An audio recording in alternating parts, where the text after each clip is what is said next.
बिस्मिल्लाहिर्रहमानिर्रहीम अस्सलामु अला अशरफिल अंबिया वल मुरसलीन नबीना मुहम्मद व अला आलिहि व सहबिहि अजमाइन अम्मा बाद। আমরা পড়ছিলাম শেখুল ইসলাম মুহাম্মদ বিন আব্দুল ওয়াহাব রাহমাতুল্লাহ আলাইহির কিতাব উসুলুস সালাসা বা তিনটি মূলনীতি, তাই না? আপনাদের মনে আছে কিনা, অনেকদিন হওয়ার পর ভুলে যান, মাসে একবার তো। তিনটি মূলনীতি অর্থাৎ যেই তিনটি জিনিস আপনাকে কবরে জিজ্ঞাসা করা হবে। কবরে তিনটা প্রশ্ন করা হবে না? তোমার রবকে, তোমার দিন কি ছিল, তোমার নবীকে, তিনটা প্রশ্ন করা হবে। এই তিনটে প্রশ্নের উত্তর না দিয়ে তো কেউ পার পেতে পারবে না। কবরে কখন এই তিনটি প্রশ্নের উত্তর দিতে পারবে? দুনিয়ার বুকে যখন তিনটি প্রশ্ন যথাযথ আমল করা হবে। এই তিনটি প্রশ্ন উত্তর যদি দুনিয়াতে জেনে থাকে, আমল করে থাকে, মেনে থাকে, কবরে গেলে তিনটি প্রশ্নের উত্তর দিতে পারবে। আর যদি তিনটি উত্তর না জেনে থাকে তাহলে আটকে যাওয়ার সম্ভাবনা আছে, আযাব শুরু হয়ে যাবে। এই জন্য এই তিনটি প্রশ্নের উত্তর সবাইকে জানতে হবে এবং উত্তরটা দুনিয়াতে রেডি রাখতে হবে। এর মধ্যে প্রথম প্রশ্ন ছিল যে তোমার রবকে, তোমার রবকে। এটা আমরা পড়েছি এতদিন ধরে। আমার রব হচ্ছে তিনি, যিনি আমাকে লালন পালন করেছেন বিভিন্ন রকমের নেয়ামত দিয়ে। আর রব তিনি, রবকে কিভাবে চিনেছি? তাকে চিনেছি তার আয়াত দিয়ে এবং মাখলুকাত দিয়ে। তাকে চিনেছি তার নিদর্শন দিয়ে এবং সৃষ্টিকুল দিয়ে তাকে চিনেছি। তাহলে রবকে জানলাম, রবকে কিভাবে চিনলাম জানি। রবকে চিনলে যথেষ্ট না ইবাদত করতে হবে, না ইবাদত করতে হবে। সে ইবাদত কিভাবে করব? সে ইবাদত করব, কিছু ইবাদত আছে অন্তরের ইবাদত, অন্তর দিয়ে করব। আর কিছু ইবাদত আছে মুখ দিয়ে করব। কিছু ইবাদত আছে আমার কর্মকাণ্ড, অঙ্গ প্রত্যঙ্গ এবং সম্পদ দিয়ে করব। তো কিছু ইবাদত আছে অন্তর দিয়ে করব। যেমন কি ইবাদত? যেমন আল্লাহকে ভয় করা, আল্লাহর কাছে আশা করা, আল্লাহকে ভালোবাসা, আল্লাহর দিকে প্রত্যাবর্তন করা, হ্যাঁ, নেক নিয়ত করা। এগুলি সবই কি অন্তরের ইবাদত, এগুলি দৃশ্যমান না। আপনি যে আল্লাহকে ভালোবাসেন, এটা কি আমি ভালোবাসি ভালোবাসি বললে হবে? কিভাবে বোঝা যাবে? অন্তরে ভালোবাসলে আল্লাহর ইবাদতের জন্য সবসময় আপনি ব্যস্ত থাকবেন, যে আমি আল্লাহর ইবাদত করব, আমি শুধু আল্লাহর ইবাদত করব, তার জন্য ব্যস্ত থাকবেন। কেন? অন্তরে ভালোবাসা আছে তার প্রতি, তার দ্বীনের প্রতি ভালোবাসা থাকবে, তার নবীর প্রতি ভালোবাসা থাকবে, কোরআনের প্রতি ভালোবাসা থাকবে, শরীয়তের প্রতি ভালোবাসা থাকবে। এটা অন্তরের ভিতরে থাকবে। আল্লাহকে ভালোবাসলে আল্লাহ যেটা ভালোবাসতে বলবে এটা ভালোবাসবেন। এটার একটা ইবাদত। আর একটা ইবাদত হচ্ছে মুখের ইবাদত। যেমন আল্লাহর কাছে চাইবেন, কোনো কিছু চাইলে আল্লাহর কাছে চাইবেন, ডাকলে আল্লাহকে ডাকবেন, বিপদে আপদে, ভালো অবস্থায়, খারাপ সর্বাবস্থায় আল্লাহর কাছে যাবেন। আল্লাহ, আপনি ছাড়া আমার আর কেউ নেই, আপনি আমাকে দেন, আপনি আমাকে জান্নাত দিন, আপনি আমাকে জাহান্নাম থেকে মুক্তি দিন, আপনি আমাকে সন্তান দিন, আপনি আমাকে, আল্লাহর কাছে চাইবেন শুধু। ইযা সাআলতা ফাসআলিল্লাহ, আল্লাহর কাছে চাইবেন। এটা মুখের ইবাদত। মুখের আরেকটা ইবাদত হচ্ছে ধরেন আশ্রয় চাওয়া। আপনি এখন আশ্রয় চাইবেন, আল্লাহর কাছে চাইবেন। উদ্ধার কামনা করবেন, বিপদে পড়ে গেছেন, উদ্ধার কামনা করবেন, কার কাছে করবেন? আল্লাহর কাছে। এই যে এটাও কিসের ইবাদত? মুখের ইবাদত, মুখের ইবাদত। আমরা গত দার্স পর্যন্ত দুই ইবাদতের অনেকগুলি প্রকার পড়েছি। অন্তরে কিভাবে ইবাদত করবো, আর একটা হলো মুখে কিভাবে ইবাদত করবো। আজকের দর্শে আমরা আলোচনা করব এমন দুটি ইবাদতের কথা যেগুলি মানুষের অঙ্গ প্রত্যঙ্গ দিয়ে হয়। শুধু মুখ দিয়ে হয় না, শুধু অন্তর দিয়ে হয় না, অঙ্গ প্রত্যঙ্গ লাগে। এর মধ্যে প্রথমটি হচ্ছে জবাই করা। জবাই করতে কি লাগে ভাই? হাত লাগে না, পা লাগে না, ধরে রাখতে হয় না, শক্তি লাগে। জবাই কি লাগে? অঙ্গ প্রত্যঙ্গ লাগে। এইটাও একমাত্র আল্লাহর জন্য নিবেদিত হতে হবে। জবাই নিজের জন্য করতে পারবেন না। ওদের নিজের নাম, নিজের আল্লাহ ছাড়া কারো নামে জবে করলে এটা হারাম হয়ে যায়। আল্লাহ ছাড়া কারো নামে জবে করলে এটা আর খাওয়া যায় না। পীর হোক, অলি হোক, বিভিন্ন জায়গায় কোথাও আপনি আল্লাহ ছাড়া কারো নামে জবে করলে খাওয়া যাবে না। আল্লাহ তাআলা কোরআনে কারীম বলেছেন, ওয়ালা তাকুলু মিম্মা লাম ইয়াযকুর ইসমাল্লাহি আলাইহি, যার উপরে আল্লাহর নাম নেওয়া হয় নাই সেগুলি তোমরা খেও না। অসুবিধা হচ্ছে শব্দে? হ্যাঁ, আচ্ছা, যেগুলির উপর আল্লাহর নাম নেওয়া হয়নি সেগুলি তোমরা খেও না, আল্লাহ নিষেধ করে দিয়েছে। আল্লাহর নাম নিয়ে জবে করতে হবে। তো জবে কার কার জন্য করতে হবে? আল্লাহকে সন্তুষ্ট করার জন্য, এবং আল্লাহর নামে করতে হবে। তো আল্লাহকে সন্তুষ্ট বা আল্লাহর নামে করলেই শুধু শুধু ইবাদত হবে। এর বাইরে করলে এটা শিরক হয়ে যাবে, আল্লাহর সাথে অন্য কারো শিরক, কারণ এটা তিনিই পাবেন। এটা কে পাবেন? আল্লাহই পাবেন, আর কেউ এটা পাবে না। দলিল, আল্লাহ কোরআনে কারীম বলেছেন, কুল ইন্না সলাতি ওয়া নুসুকি ওয়া মাহইয়া ওয়া মামাতি, হে নবী আপনি বলে দিন, ইন্না সলাতি, নিশ্চয় আমার সালাত। সালাত কি দিয়ে করেন? হাত দিয়ে, অঙ্গ প্রত্যঙ্গ দিয়ে সালাত পড়ে না, নাকি মন দিয়ে পড়ে? মনও লাগে, মুখও লাগে, আবার অঙ্গ প্রত্যঙ্গও লাগে। তাহলে অঙ্গ প্রত্যঙ্গে লাগছেই। ইন্না সলাতি ওয়া নুসুকি, এবং আমার কোরবানি। নুসুক তো কোরবানি হয়, নুসুক তো অন্য সব ইবাদত হয়, আম হয়। এখানে হচ্ছে কোরবানি অর্থ, আমার কোরবানি, ও মাহিয়ায়া, এবং আমার জীবনে সামনে যে সমস্ত কাজ আমি করব সব, ও মামাতি, এবং আমার মৃত্যুর পরের জন্য আমি যা সংরক্ষণ করে দেবো সব। এই সমস্ত ইবাদত আমি কার জন্য করব?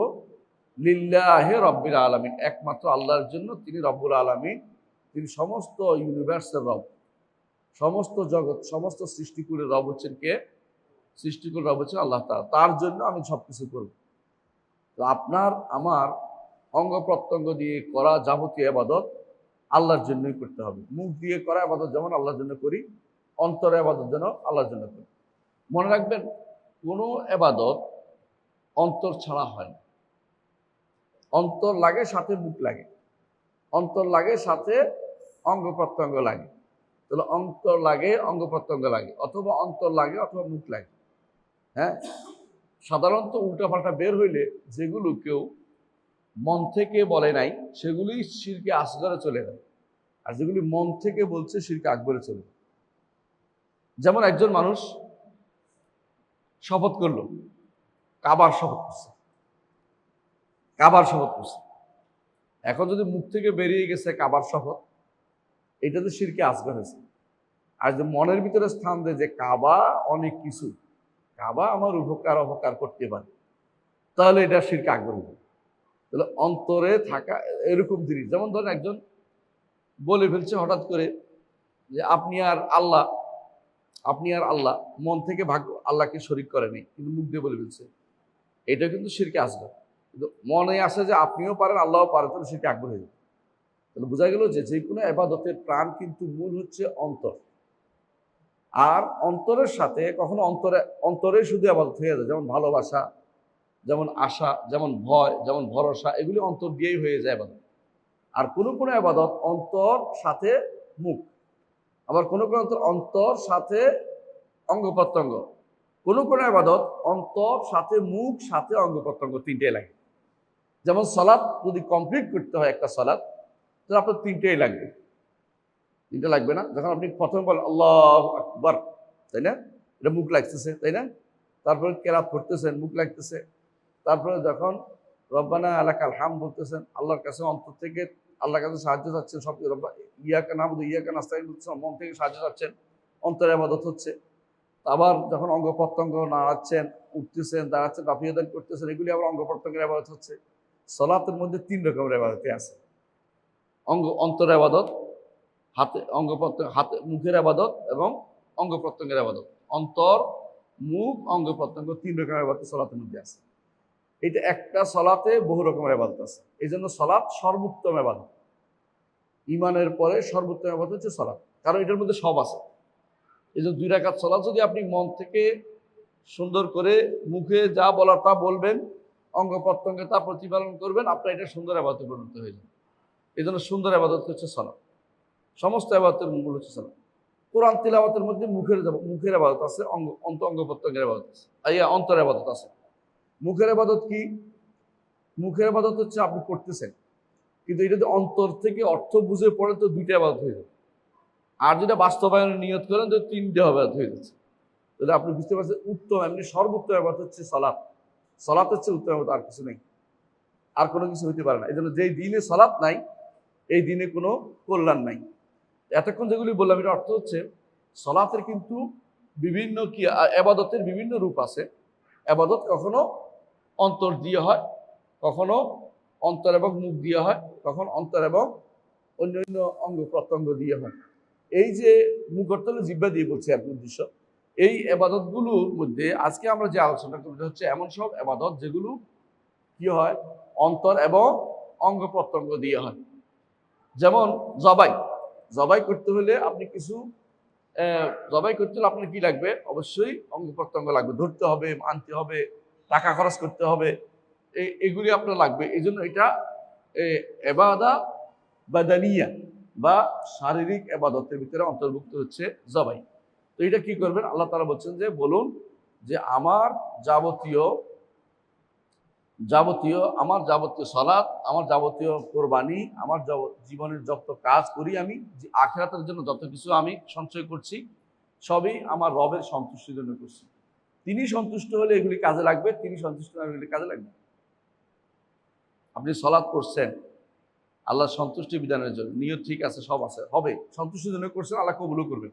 নিয়ত করবেন যে আল্লাহ কবুল করছে, বিশ্বাসও রাখবেন যে আল্লাহ কবুল করছে। কোনোভাবে এটা বলবেন না আল্লাহ কি আমার এবার কবুল করবে কিনা, এটা বলবেন না, তাহলে আল্লাহ তাআলা কবুল করবেন না। কারণ আল্লাহকে চাইলে এইভাবে চাইতে হয় যে আল্লাহ আমার দোয়া কবুল করবেন, আল্লাহ আমার চাওয়া দিবেন। কারণ রাসূলুল্লাহ সাল্লাল্লাহু আলাইহি ওয়াসাল্লাম বলেছেন, হাদিসে কুদসিতে আল্লাহ তাআলা বলেন, আনা ইনদা যান্নি আবদি বি, আমার বান্দা আমার ব্যাপারে যা বিশ্বাস করে আমি সে বিশ্বাসের উপরে আছি। যদি সে বিশ্বাস করে যে আমি তার দোয়া কবুল করবো, আমি কবুল করি। আর যদি বিশ্বাস করে আমি কবুল করবো না, আমি কেন কবুল করবো? সে তো সন্দেহ দুদুল্যমান থাকে। এই জন্য রাসূলুল্লাহ সাল্লাল্লাহু আলাইহি ওয়াসাল্লাম আরেকটি হাদিস আছে, উদুল্লাহ ওয়া আনতুম মুকিনুনা বিল ইজাবা, আল্লাহকে তোমরা ডাকো এমন ভাবে যে তোমরা বিশ্বাস করো, যে ইয়াকিন রাখো যে আল্লাহ তোমাদের দোয়া কবুল করবে। যদি বলেন যে আল্লাহ কি কবুল করছে কিনা, আল্লাহ কবুল করছে কিনা, আপনার দোয়া কবুল হয়নি, কেউ হবেও না কোনো। কারণ আপনার দোয়াটা তখন কি হয়ে যাবে? আপনার দোয়াটা তখন সন্দেহজনক অবস্থায় চলে গেছে। অর্থাৎ আপনি নিজেই সন্দেহ করতেছেন আল্লাহ এটা কবুল করবেন। আল্লাহর উপরে সবচেয়ে ভালো ধারণা আপনাকে রাখতে হবে, আল্লাহর উপরে সবচেয়ে ভালো ধারণা আপনাকে রাখতে হবে যে আল্লাহ তাআলা আমার জন্য আমি যা করছি আল্লাহ তাআলা সেটা পুরস্কার দিবেন, কবুল করবেন। আমি যতটুকু পারছি ওটুকু করছি, আমি তো আর সবার মতো পারবো না, আল্লাহ একটু কবুল করবেন। এটা হচ্ছে ঈমানদারের কাজ, যে সে আল্লাহর কাছে সবচেয়ে উত্তম ধারণা রাখবে। তো জবাই হচ্ছে একটা সম্মানিত এবাদত, কোনো সন্দেহ নাই।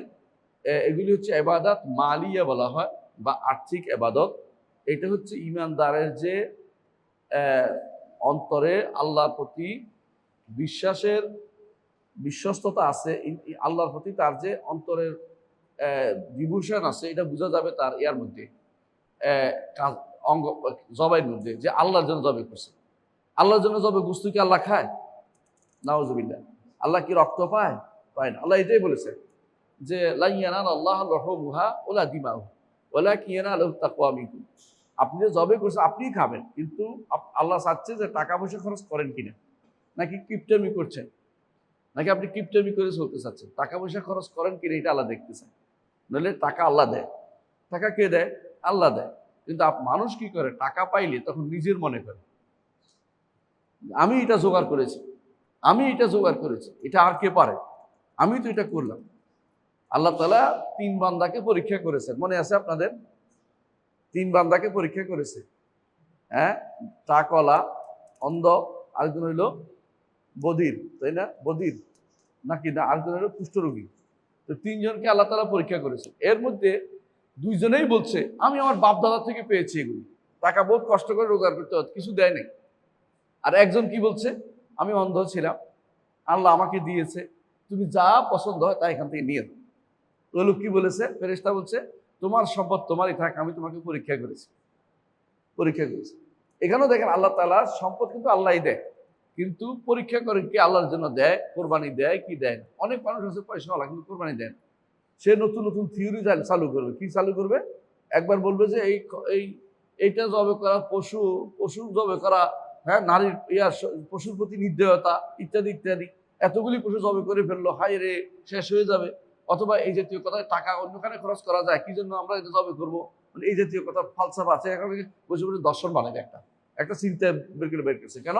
তার কাছে মনে হচ্ছে যে কেন জবেটা করবো। অথচ যে ব্যক্তি আল্লাহকে ভালোবাসে, আল্লাহর নির্দেশ প্রতিপালন করে, আল্লাহ তাকে সম্পদ দিয়েছে, দিতে পারে কিনা দেখে, যে বান্দা আমার টাকা পাইয়া সে আবার হালুর না হয়ে যায়, হ্যাঁ, আল্লাহ তাআলা কোরআনে কারীমে বলেছেন ইন্নাল ইনসানা খুলিকা হালুআ, আল্লাহ তাআলা মানুষকে সৃষ্টি করেছেন হালুর করে। হালুটা কি? ইজা মাসাহুল খায়রু মানুআ, তার যদি আমি সম্পদ দিতে চাই, ওয়াইজা মাসাহুশ শাররু জাজুআ, যখন সম্পদ না দেই পেরেশান হইয়া কোথায় পাবে সন্তান দরকার সম্পদ দরকার শিরিক করে ফেলবে। যেমন দরকার হলে শাহজালালের মাজারের কাছে চেয়ে বসবে, মানে সে মানুষের মধ্যে তরা প্রবণতা আছে যে আমি এটা চাই ওইটা চাই, মানে টাকা পাইলে দিবে না, টাকা না পাইলে পাগল হয়ে যায় টাকা পাওয়ার জন্য। এইটা আল্লাহ তাআলা এই মানুষের ভিতরে এই প্রবণতা দিছে। এই প্রবণতা থেকে বাঁচতে পারে কারা? আল্লাহ বলে দিয়েছেন ইল্লাল মুসাল্লিন, তবে যারা সালাত আদায় করে, নিয়মিত আল্লাহর ইবাদত করে, আল্লাহ তাআলাকে ভালোবাসে, তার ইবাদত করে, তারা কিন্তু এইগুলিকে ভালোবাসে, এগুলির পিছনে সময় মানে তারা পাগল হয়ে যায় না যে সম্পদ পেলেই আমি আর দিব না, এটা না। যে ব্যক্তি ইবাদত করে, আর্থিক ইবাদত, শারীরিক ইবাদত করে, তার জন্য আর্থিক ইবাদত করাটা সহজ হয়ে যায়। এই জন্য ফাসল্লি লিরাব্বিকা ওয়ানহার, সালাত পড়ো, নাহার করো, কোরবানি করো। সালাত পড়ার সাথে কোরবানি করাটার মিল আছে। এই জন্য আগে সালাতটা, কারণ সালাতটা পড়লে তার কোরবানিটা কবুল হবে, নাহলে তার কোরবানিও কবুল হবে না সালাত না পড়লে। কারণ এই সালাতের সাথে সম্পৃক্ত হওয়ার কারণে তার নাহারটা, কোরবানিটা কবুল হচ্ছে। যে ব্যক্তি সালাত পড়ে না, তার না কোরবানিও কবুল হবে না, তার কোনো কোরবানি নেই, আর কিছু কবুল হবে না। এই জন্য সালাতটা তাকে পরিশোধিত করবে, তাকে আল্লাহর রাস্তায় দান করতে উদ্বুদ্ধ করবে। এই জন্য রাসূলুল্লাহ সাল্লাল্লাহু আলাইহি ওয়াসাল্লাম একটা হাদিস আমরা পড়েছেন যে ইমানদারের মধ্যে দুইটা জিনিস একসাথ হয়, একটা হচ্ছে বখল, কৃপণতা, একটা হচ্ছে ইমান। ইমান থাকলে, ইমান যদি মজবুত হয়ে যায়, তার অন্তর উজাড় হয়ে যায়, উজাড় করে দিতে চায় যে আমি দান করব, এটা আমার রবের জন্য, আখিরাতে রেখে দিব। তার ইমান যখন শক্তিশালী হবে, সে মনে করবে যাই দিব বাকি থাকবে, যাই দিব না তা নষ্ট হবে। এটা হচ্ছে রাসূলের যেমন মানহাজ ছিল। রাসূলুল্লাহ সাল্লাল্লাহু আলাইহি ওয়াসাল্লাম কোনোদিন কিছু জমা করে রাখতেন না, বরং একটা ছাগল জবে করতেন। আয়েশা রাদিয়াল্লাহু আনহা বলেন রাসূলুল্লাহ সাল্লাল্লাহু আলাইহি ওয়াসাল্লাম কোনো ছাগল জবে করতেন, সবটাই দিয়ে দিতেন। একদিন তিনি দিয়ে দেওয়ার পরে বললেন যে কি আছে? বলে যে মাথাটা রয়ে গেছে। তখন রাসূল বললেন যে মাথাটাই শুধু কাজে লাগে নাই, পুরোটাই রয়ে গেছে, মানে এটা দেওয়া হয় নাই তো এই জন্য এটা কাজে লাগে না।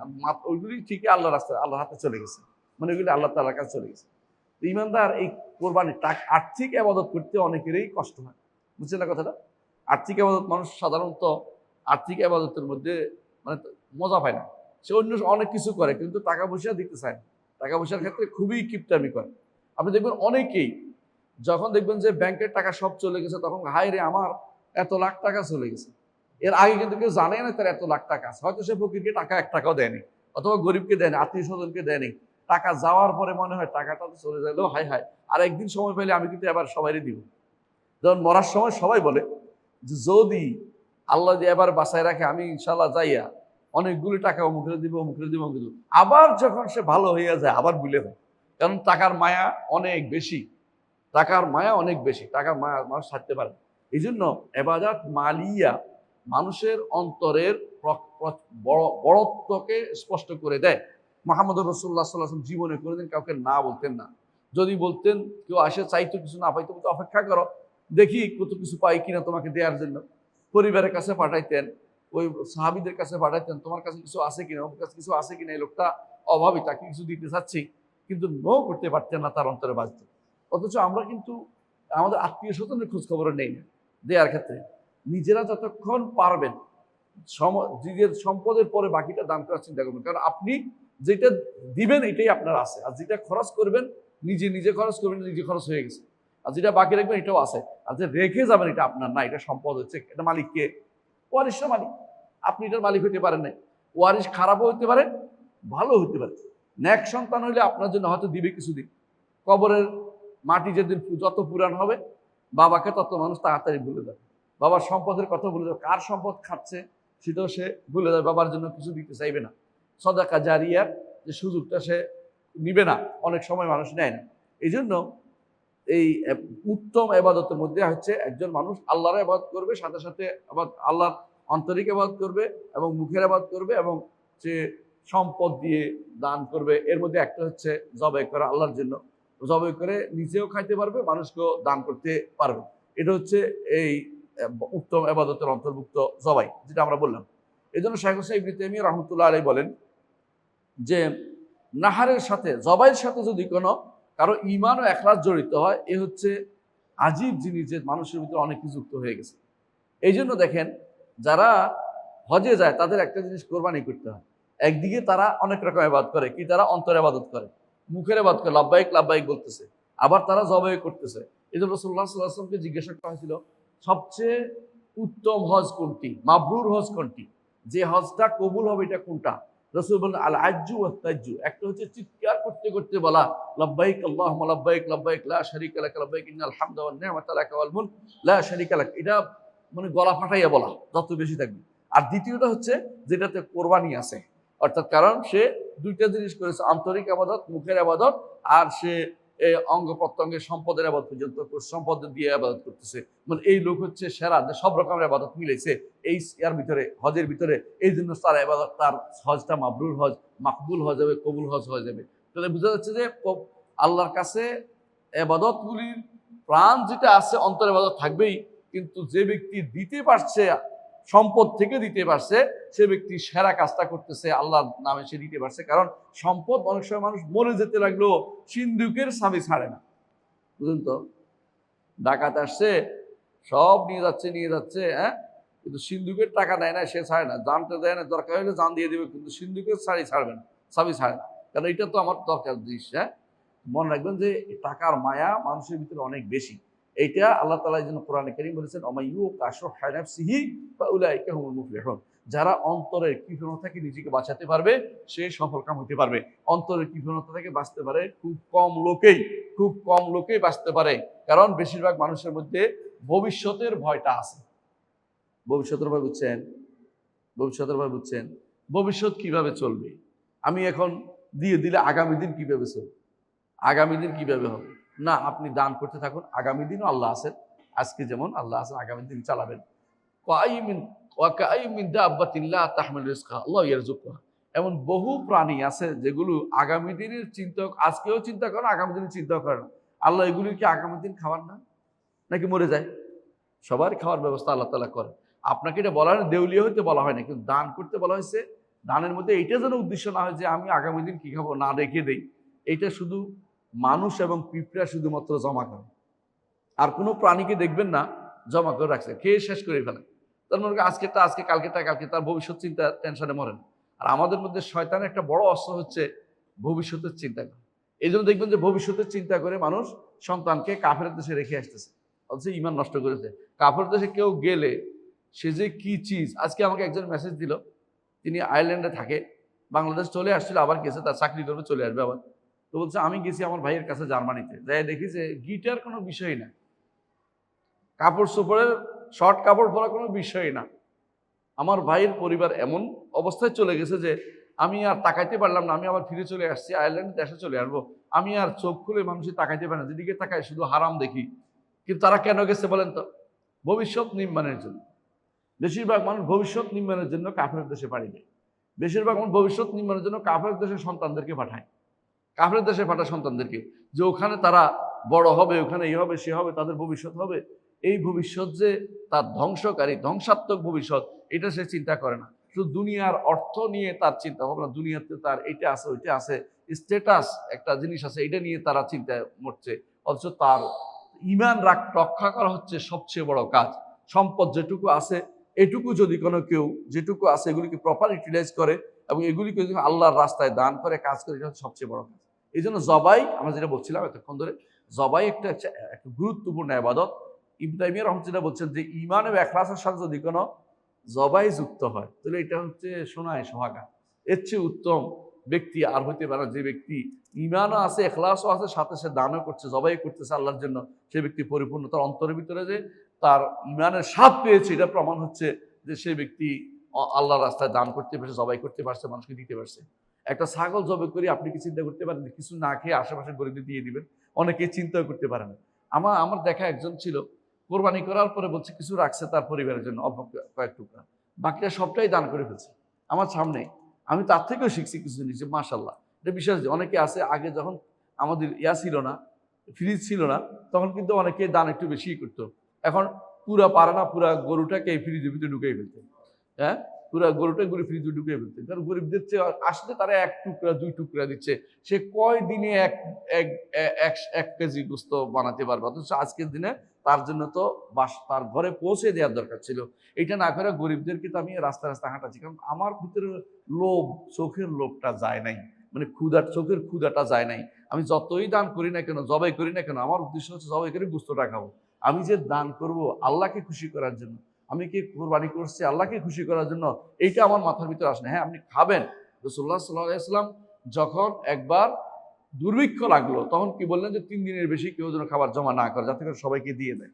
এরকম নির্দেশনা রাষ্ট্রপ্রধানের থাকা উচিত গরিব থাকে, মানুষ গরিব বেশি হলে। আর যদি কোনো দফা একবার দেখলেন যে মানুষের ভিতরে অভাব নাই, তিনি বললেন যে বেশি দিন রাখতে পারবেন, এটাও তো রাখা যায়।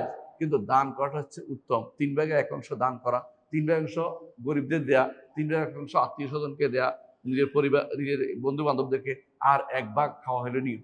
আমরা এটার মধ্যে থাকতে পারলে ভালো। আমি বলছি না যে এটা উল্টাটা করলে নাজায়েজ হবে, তা নয়, কিন্তু উত্তমটা করতে পারি না কেন? আমাদের মধ্যে সম্পদের মোহটা অনেক বেশি। লাভ, যে এটা থাকলে লাভ, এটা থাকলে এ করতে পারবো, এটা থাকলে আগামী 6 মাস আর বাজার করা লাগবে না, মেহমান আসলে আর কিনা লাগবে না, এটা দিয়ে চালাই দেবো। তো আপনি নির্ভর করতে চাচ্ছেন আপনার গরুর গোস্তের উপরে, তাই না? অথবা ছাগলের গোস্তের উপরে, এমনও তো হইতে পারে যে এটা পচে যাবে, শেষে কি করবেন? ফেলাই দিবেন। এমন বহু মানুষ আছে রাখতে পারে নাই, রাখছে কোথায়, ফ্রিজ নষ্ট হয়ে গেছে, পরে এটাকে কোথায় ফেলাইতে হয়েছে, ডাস্টবিনে ফেলতে হয়েছে। এরকম বহু মানুষও দেখা যায়। এর অর্থ সে কিন্তু খাইতেও পারে নাই, লাভও করতে পারে নাই, আল্লাহর কাছেও সে প্রিয় হইতে পারে নাই। সুতরাং জবাইটা একমাত্র, যেটা বলছিলাম, ইবাদত এটা, হ্যাঁ, যদি আল্লাহর জন্য শুধুমাত্র করতে হবে। এই জন্য যদি কেউ এই ইবাদতটা আল্লাহর জন্য খালেজভাবে না করে, সে ব্যক্তি মুশরিক। সে ব্যক্তি মুশরিক। কথা বুঝছেন তো? অনেকে আছে জবাই যে কেন করছে এটাও জানে না। জবাই করতে হবে আল্লাহকে খুশি করার জন্য। এই জন্য যখন আপনি জবাই করবেন, আল্লাহ নিয়ত করবেন যে আমি আল্লাহর নির্দেশ প্রতিপালনের জন্য করতেছি, আল্লাহর নামে করতেছি এবং আল্লাহকে খুশি করার জন্য করতেছি। এটা আপনার মাথায় থাকতে হবে, মাথায় থাকতে হবে। তো সুতরাং আমাদের জীবনের এই 2টি বড় কাজ, একটি হলো সালাত, একটি হলো জবাই।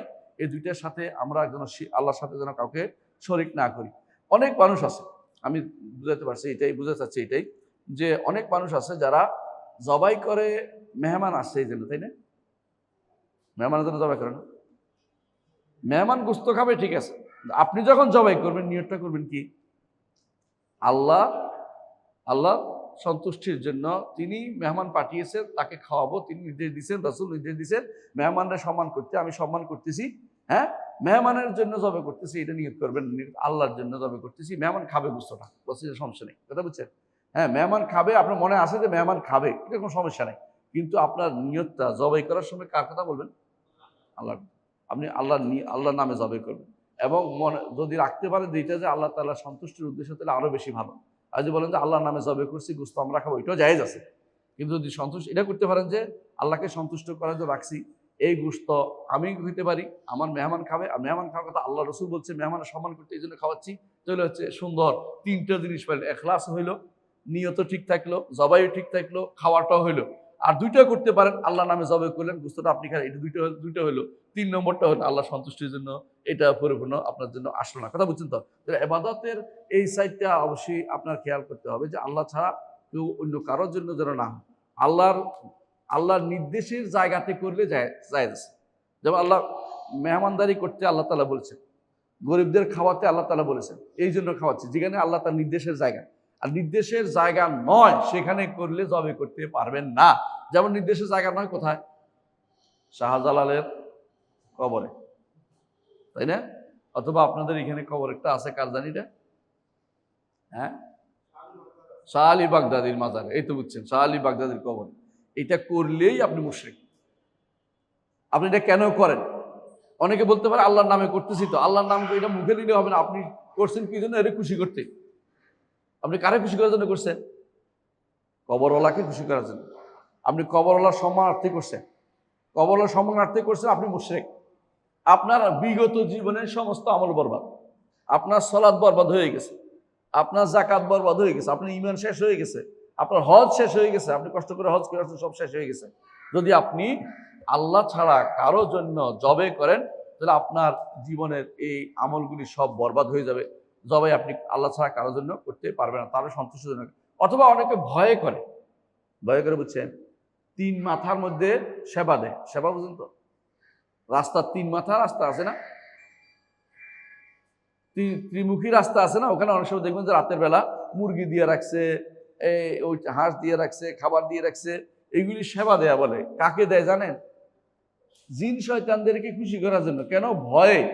আমাদের এটা দিছি এই জন্য যাতে করে এরা আমার ক্ষতি না করে, এগুলি খেয়ে চলে যায়, এই জন্য দিচ্ছে। এটাও শিরিক, এটাও শিরিক। এটার কারণে ঈমান চলে যাবে। এই যে মনে রাখবেন, আবাদত অনেক দুই কারণে হয়, তিন কারণে হয়। একটা হচ্ছে ভালোবেসে আবাদত হয়, আরেকটা হচ্ছে আশা করে আবাদত হয়, হ্যাঁ, আর একটা হচ্ছে আবাদত হয় ভয়। কালীর আবাদত করে কি দিয়ে, কি যেন জানেন? ভয়। কালী ভীষণ ভয় দেখায়, বুঝছেন না, ভীতিপ্রদ। আবার দুর্গার আবাদত করে কি জন্য? ভয়, বুঝছেন। আবার শিবের আবাদত করে ভয়। হ্যাঁ, মুসলমানদের মধ্যে কেউ কেউ জিনের আবাদত করে ভয়, যদি তারে আমি ইয়া না করি, সেই না দিতে মেরে ফেলবে আমার, এই ভয়। অথবা তার কেউ আছে জিনের জন্য জবাই করে, এগুলি সবই কিন্তু ভয়ে করে। আবার কেউ আছে ভালোবেসে করে, আবেগ আবাদত করে, যেমন ইমানদাররা আল্লাহকে ভালোবেসে আবাদত করে। কিন্তু ওদের মধ্যে হিন্দুদের মধ্যে আবাদত করে বেশিরভাগ বিষ্ণুর আবাদত করে। বিষ্ণুর যে অবতারগুলি আছে, কৃষ্ণ বলেন, রাম বলেন, এদের আবাদত করে ভালোবেসে, আবেগ দিয়ে। এই জন্য তাদেরকে বলে ভগবান। মানে যিনি তার ইয়া পান, অন্তরের অর্ঘ পান, তিনি হচ্ছেন ভগবান। তো ভগবানের জন্য তিনি কি করেন? নিজের সবকিছু বিসর্জন দেন, আবেগ থেকে সবকিছু দেন। এইটাও আবাদত। এই আবাদত একমাত্র আল্লাহ পাওয়ার কথা পাচ্ছে দুনিয়ার মানুষ। তো যারা এরকম পীরকে ভালোবেসে, পীরের মাজারকে ভালোবেসে, কবরকে ভালোবেসে, সেখানে অথবা কোনো এরকম কোনো সিম্বলকে ভালোবেসে সেখানে জবে করতেছে, এরা কিন্তু আবাদত কার জন্য করছে? ওইটার জন্য, যেটার জন্য ভালোবেসে করতেছে। অর্থাৎ এই যে ভক্তি বাদ দিয়ে যেটা আবাদত, এটা ইসলাম অনুমোদিত না। কিন্তু তারা এটার জন্য ভক্তির সাথে পীরের আবাদত করতেছে, সেখানে বসে ধ্যান করতেছে, সেখানে তোয়াফ করতেছে, সেখানে সব রকমের জিনিস সেখানে বসে বসে গান গাইতেছে। হ্যাঁ, এদের জন্য আরেকজনের জবাই করে খাওয়াচ্ছে। এগুলো সবগুলি হচ্ছে শিরিক করা ছাড়া কিছুই না, পুরোপুরি শিরকের ভিতরে নিমজ্জিত। এইগুলি, এই যে প্রমাণ করেছে, কেউ কেউ ভয়ে আবাদত করে, কেউ আশায় আবাদত করে, কেউ ভালোবেসে আবাদত করে, ভিন্ন ভিন্ন প্রজাতি। আল্লাহ তাআলার জন্য ভয়ও থাকতে হবে, আল্লাহ তাআলার জন্য ভয় ভয় ভয় করে আবাদত করতে হবে, আল্লাহর জন্য আশা করে আবাদত করতে হবে, আল্লাহর জন্য ভালোবেসে আবাদত করতে হবে। এর কোনোটাই কারোর জন্য দেয়া যাবে না। সুতরাং যেই ব্যক্তি কোনো কবরের জন্য জবে করছে, মূর্তির জন্য জবে করছে, তাকে সম্মান করে অথবা তার ভয় করে অথবা মনে করছে সে সুপারিশ করবে। সাধারণত কবরের আবাদতের মধ্যে কি চায় জানেন? সুপারিশ। কবরের আবাদতের মধ্যে সুপারিশটা সবাই, কবরের কাছে যারা যায় না, তারা সরাসরি কবরের কাছে চায় না। বলে দেখি এরা আল্লাহ তাআলার কাছে বলে দিবে আমার কথা, তিনি বললেই আল্লাহ শুনবে। আমি গুনাহগার মানুষ, আমার কথা কি তিনি শুনবেন নাকি? এই তো আল্লাহ সম্পর্কে খারাপ ধারণা। আল্লাহ সবার কথা শুনেন, আল্লাহ সবার কথা শুনেন। আল্লাহ বলছে আমার কাছে চাও, আমি তোমাকে দিব। আর আপনি বলছেন আমার কি শুনবেন নাকি? এই খারাপ ধারণা মানুষকে শিরকে নিপতিত করে। এখন সে কি করছে? ওলি আল্লাহ ধরে, যে উনি বললে শুনবে, আমি বললে শুনবে। উনি বললে শুনবে, এটা আপনি কোথায় পাইছেন? উনি বলে তো নাও শুনতে পারে, উনি বলে তো নাও শুনতে পারে। কারণ অনেক অনেক নবী দোয়া আল্লাহ কবুল করেননি, আবার অনেক সাধারণ মানুষের দোয়া আল্লাহ কবুল করে ফেলে।